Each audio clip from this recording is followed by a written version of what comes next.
خریدتے ہیں یعنی طلب کرتے ہیں.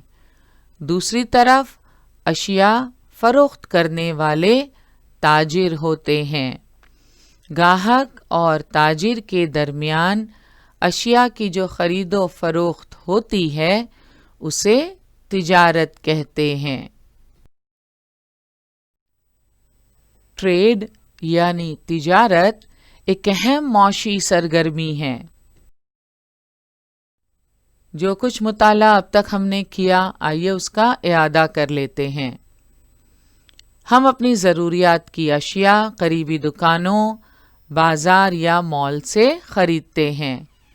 اکثر و بیشتر یہ تمام فروخت کنندگان خود یہ اشیاء تیار نہیں کرتے، وہ انہیں کہیں اور سے لاتے ہیں. ایسا بھی نہیں کہ یہ تمام اشیاء ہمارے آس پاس ہی تیار ہوتی ہیں. یہ اشیاء دور دراز کے مقامات پر تیار ہوتی ہیں. تھوک بازار، کارخانے، زرعی پیداوار کی بازار کمیٹی جیسے مقامات سے یہ اشیاء سب سے پہلے خوردہ فروشوں تک آتی ہیں اور پھر ہم تک پہنچتی ہیں. کیا آپ جانتے ہیں تجارت کا تصور زمانہ قدیم سے اپنا وجود رکھتا ہے. زمانہ قدیم اور عہد وسطیٰ میں تجارت کے لیے اشیاء کے تبادلے کا نظام رائج تھا جسے بارٹر سسٹم کہا جاتا ہے. اس نظام کے تحت اشیاء کے بدلے اشیاء کا لین دین ہوا کرتا تھا. مزدوری کے بدلے اناج یا اناج کے بدلے تیل، نمک، شہد یا دودھ وغیرہ اشیاء کا تبادلہ ہوا کرتا تھا. اس تجارت میں روپیوں پیسوں کا استعمال نہیں ہوتا تھا. آپ کو یاد ہوگا پنجم جماعت میں ماحول کا مطالعہ حصہ دوم میں ہم پڑھ چکے ہیں. پتھر کے جدید زمانے میں کاریگروں کو ان کے کاموں کا معاوضہ اناج یا دیگر چیزوں کی شکل میں دیا جاتا تھا. کاریگروں کو مختلف چیزیں بنانے کے لیے درکار خام مال دور سے لانا پڑتا تھا. اس کی قیمت بھی اناج اور اشیاء کے لین دین سے ادا کی جاتی تھی. اس طریقہ کار سے خرید و فروخت کے لیے تبادلے کا طریقہ رائج ہوا. تبادلے کا طریقہ یعنی بارٹر سسٹم. جب کچا مال، تیار اشیاء، روزمرہ کے استعمال کی دیگر چیزوں کو دوسرے مقامات سے درآمد کرنے کی ضرورت محسوس ہوتی تب بھی مبادلے کے طریقے کو بروئے کار لایا جاتا تھا. یہ آپ پڑھ چکے ہیں. اسے بارٹر سسٹم کہتے ہیں یعنی تبادلے کا نظام. لیکن اس قسم کے لین دین میں اشیاء کی قیمت کے تعین میں دشواری پیش آتی ہے. اس زمانے میں بھی یہی مسئلہ پیش آتا تھا. اب خود سوچیں، بارٹر سسٹم میں اشیاء کا لین دین ہوتا ہے. اگر مزدوروں کو ان کے اوزاروں کے بدلے اناج دیا جا رہا ہے تو کتنا اناج دیا جائے؟ یہی مسئلہ دیگر اشیاء کے تبادلے میں بھی پیش آتا تھا. لہذا کیا کیا گیا؟ اس مسئلے کے حل کے طور پر روپے پیسوں کا رواج شروع ہوا. جدید دنیا میں روپوں کے ذریعے ہی کاروبار ہوتا ہے. آج بھی گھر کے پرانے کپڑوں کے بدلے برتن اور ڈبے دینے والے دکاندار ہمیں دکھائی دیتے ہیں. کیا آپ نے کبھی اس قسم کے دکاندار دیکھے ہیں جو پرانے کپڑوں کے بدلے برتن اور ڈبے وغیرہ دینے کا کام کرتے ہیں؟ اکثر محلوں میں اور مختلف جگہوں پر ہمیں اس قسم کے لوگ دکھائی دیتے ہیں جو سر پر برتنوں کا ٹوکرا لیے ہوئے پھرتے ہیں اور اگر آپ قیمت دے کر ان سے وہ برتن خریدنا چاہیں تو وہ آپ کو نہیں دیں گے، بلکہ وہ پرانے کپڑوں کے بدلے میں وہ برتن دیتے ہیں۔ اور آپ اگر غور سے دیکھیں کبھی اس لین دین کو تو کتنی بارگیننگ ہوتی ہے، کتنی بحث ہوتی ہے، یہ طے کرنا مشکل ہوتا ہے کہ کتنے کپڑوں کے بدلے کون سے برتن ملیں گے، یا ایک مخصوص برتن کے لیے کتنے پرانے کپڑے دینے ہوں گے۔ قیمت کے تعین میں بڑی دشواری پیش آتی ہے، مگر پھر بھی ہمیں اس قسم کے دکاندار آج بھی نظر آتے ہیں۔ اس کے علاوہ آج بھی دور دراز علاقوں اور آدیواسی قبائل میں قلیل پیمانے پر ہی صحیح اشیاء کے تبادلے کا نظام رائج ہے۔ اس سیشن میں ہم نے مختلف مثالوں کی مدد سے طلب، تیار یا پیدا کنندہ اور صارف یا گاہک ان اصطلاحات کی تعریفوں کو سمجھتے ہوئے تجارت کے مفہوم کا مطالعہ کیا۔ اگلے سیشن میں انشاءاللہ ہم تجارت کی اقسام اور تجارتی توازن کا تفصیلی مطالعہ کریں گے۔ آج کا ہمارا سیشن یہیں مکمل ہوا، انشاءاللہ اگلے سیشن میں ضرور ملیں گے۔ السلام علیکم۔